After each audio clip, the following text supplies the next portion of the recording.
87 NPS news Nashik चॅनलला share करा, like करा, सबस्क्राईब करा।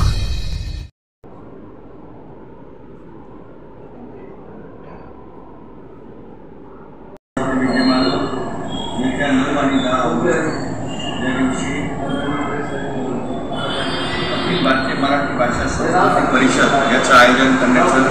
ठरलेलं आहे आणि त्यानिमित्तानं सर्व पत्रकार बांधवांना आणि सगळ्या नाशिककरांना आपल्या वृत्तपत्राच्या आणि मीडियाच्या माध्यमातून या परिषदेची माहिती व्हावी म्हणून आज आम्ही सर्वजण इथं एकत्रितपणे आलेलो आहोत। त्यामुळं खऱ्या अर्थाने मराठी भाषेला जसं आता सांगितलं की जो काय अभिजात भाषेचा दर्जा मिळाला परंतु त्याचा उपयोग करून मराठी भाषेचं मराठी भाषा आणखी कशी वाढेल, ती कशी समृद्ध होईल आणि ती लोकांपर्यंत कशी पोहोचेल आणि ती ज्ञान भाषा म्हणून कशी पुढे जाईल याकरता कशा प्रकारे प्रयत्न करता येतील याचं एक शास्त्रीय चर्चा आपल्याला या परिषदेच्या निमित्तानं होणार आहे। त्याच्यामध्ये अनेक भाषा तज्ञ असतील, वेगवेगळ्या खात्याचे मंत्री असतील, त्यांचे सर्व सहकारी असतील, हे सगळे इथे येतील आणि सगळ्यांचा उद्देश एकच असणार आहे की मराठीचा जो काही दर्जा आहे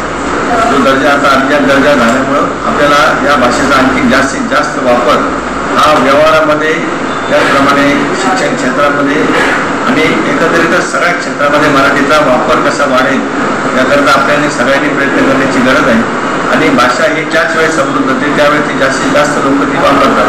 बऱ्याच वेळा आपण दोन मराठी माणसं एकत्र आल्यानंतर हिंदीमध्ये किंवा इंग्रजीमध्ये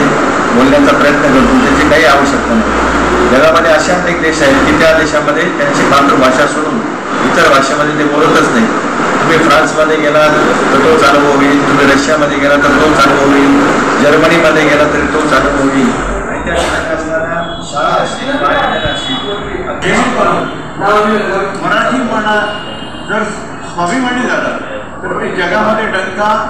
जास्त चांगल्या पद्धतीने उठवतील यामध्ये दुमत नाही आणि त्यासाठी म्हणून अखिल भारतीय मराठी भाषा व संस्कृती परिषद आपण 9 आणि 10 ऑगस्ट रोजी मविप्रच्या प्रांगणामध्ये घेत आहोत।